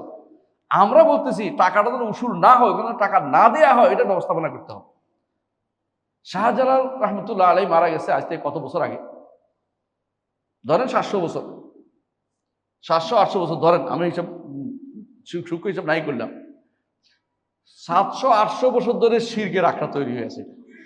এটার উচিত হবে দূর থেকে শুরু করে, হ্যাঁ, 5 কিলোমিটার দূর থেকে বেড়া দিয়ে বন্ধ করে দেয়া, যেখানে কেউ যাওয়ার দরকার নাই। মাজার জিয়ারতের কোনো সিস্টেম চালু করে ইসলাম ছিল না কোনোদিনই। মাজার জিয়ারতের সিস্টেম ইসলামে কোনোদিনই ছিল না, এটা মানুষ আবিষ্কার করেছে। আপনার দায়িত্ব কি? মাজার জিয়ারতের সিস্টেম করবেন না। আপনার দায়িত্ব কবর জিয়ারত আছে, বাবার কবর, মায়ের কবর জিয়ারত করো, অসুবিধা কোথায়? তোমার আত্মীয় স্বজন কবর জিয়ারত করো, যেটা তোমাকে আখিরাতের কথা স্মরণ করিয়ে দিবে, দুনিয়া বিমুখ করবে, তাদের জন্য দোয়া করবে, কাজে লাগবে এই গরিব মানুষরা, এবং তুমি সুন্নত পালন করবে, সব হয়ে যাবে তুমি যদি কোনো তোমার বাবার কবর জিয়ারত করো। এটা না করে তুমি কোথায় গেছো? শাহজালাল কবর জিয়ারত করতে। শাহজালাল কবর জিয়ারতের জন্য উন্মুক্ত করে দেওয়া উচিত হবে না, এটা বন্ধ করে দিতে হবে। শুধু একটা বললাম, শুধু শাহজালাল শাহবানতে সবগুলি সমস্ত মাজারগুলি থেকে মানুষকে তাড়িয়ে দিতে হবে, পুলিশ রাখতে হবে, যেগুলি এখানে কেউ আসলে তাকে পিটে লম্বা করতে হবে, তাহলে দেখবেন যে সোজা হয়ে গেছে মানুষ। এদেশে মানুষ তাওহীদের মুক্ত থাকবে, শিরিক মুক্ত হবে। এইটা বন্ধ করবেন না আর আপনি ইসলাম কায়েম করবেন। আপনি ইসলাম কিভাবে কায়েম করবেন? ইসলাম তো আসেই নেই, মাথার ভিতরে তো ইসলাম ঢুকেই না এখনো। এদের অধিকাংশই মনে করে এখনো যে এগুলি সম্পর্কে, হ্যাঁ, এগুলি অধিকাংশ মাথার ভিতরে এটা ঢুকে আছে যে এগুলি এরা এদেশে ইসলাম আনছে। হ্যাঁ, ভালো, ইসলাম আনছে, মানলাম ইসলাম আনছে এরা, তাই বলে কি এদের পূজা শুরু করতে হবে আমাকে? সাহাবায়ে কেরামের চেয়ে এর চেয়ে বড় কাজ আর কেউ করে না, কিন্তু আল্লাহ তাআলা কোনো সাহাবীর কবরকে আল্লাহ তাআলা এবার জায়গা বানায়নি, আলহামদুলিল্লাহ, কারণ তারা এটা থেকে সাবধান করেছেন, এজন্য মানুষ বুঝে গেছে। এদের কবরকে আপনি কিভাবে, এদের কি কিভাবে আবাদ করেন? এরা কি সাহাবায়ে কেরামের চেয়ে ভালো হয়ে গেল? ইমাম আবু হানিফার থেকে ভালো হয়ে গেছে, ইমাম মালিকের থেকে ভালো হয়ে গেছে, শাফিঈ আহমদ থেকে ভালো হয়ে গেছে? এদের কবর মাজার কি শুরু হয়েছে এগুলোর মধ্যে? মানে আপনাকে বুঝতে হবে যে কেউ কোনো ভালো কাজ করলেই এটার পুরস্কার এটা নয় যে তার কবরকে আমি মাজার মান্নাতের জায়গা বানিয়ে ফেলবো, বরং আমার দায়িত্ব হচ্ছে ওদের জন্য দোয়া করা। কি দোয়া করব? রব্বানা ইগফির লানা ওয়া লিইখওয়ানিনা সাবাকুনা বিল ঈমান ওয়া লা তাজআল ফি কুলুবিনা গিল্লাল লিযিনা আমানু রব্বানা ইন্নাকা রাউফুর রাহিম। আল্লাহ এদের যা করেছে এদের উত্তম সওয়াব জাযা আপনি দেন, আপনি ছাড়া কেউ উত্তম জাযা দিতে পারবে না। আমি দুনিয়ার বুকে টাকা দিলেও কাজ হবে না, কারণ এই টাকা তাদের কাছে যাবে না, তারা কিছুই পায় না, উপর থেকে কোনো কিছুই যাবে না। তাদের জন্য দোয়া করলে কাজে লাগবে, তাদের জন্য দান করলে, আল্লাহর রাস্তায় দান করলে ওখানে নয়, আল্লাহর রাস্তায় মসজিদে মানুষের দান করলে যে আল্লাহ ওনার শাহজালাল উপকার হোক, তাহলে উপকার হবে। হ্যাঁ, কিন্তু আপনি যদি ওখানে দান করেন তাহলে আপনি শিরকের ভিতরে করেন, কারণ ওখানে দানের জায়গা নয়। কথাকে বুঝাতে পারছি? কবর সন্তুষ্টের জন্য একটা টাকা দিলে আপনার সারা জীবন আমল বরবাদ হয়ে যাবে। আল্লাহ আমাদের বুঝাতে তৌফিক দান করেন। আজকে আমরা একটুকু থাকবো না, একটু পড়ি, সময় শেষ। তাহলে আমরা পড়বো আগামী ক্লাসে ইনশাআল্লাহ। আমরা দ্বিতীয় মূলনীতিতে যাবো। দ্বিতীয় মূলনীতি কি বুঝছেন? আমরা প্রথমটা বলছি আল্লাহকে চিনতে হবে, তাই না? আল্লাহকে চিনার ব্যাপারে যতটুকু দরকার একটু আলোচনা করেছি, আল্লাহর ইবাদত, রবকে চিনতে হবে। দ্বিতীয়ত ইসলাম কি জানতে হবে, তাই না? 3টি মূলনীতির মধ্যে একটা মূলনীতি পড়া শেষ, আর 2টা বাকি আছে। ইসলামকে জানতে হবে, তারপর একটা হচ্ছে নবীকে জানতে হবে। দ্বিতীয় মূলনীতি আগামী ক্লাসে আমরা আলোচনা করবো। সুবহানাকাল্লাহুম্মা ওয়া বিহামদিকা আশহাদু আল্লা ইলাহা ইল্লা আনতা আস্তাগফিরুকা ওয়া আতুবু ইলাইক। আসসালামু আলাইকুম ওয়া রাহমাতুল্লাহি ওয়া বারাকাতুহু।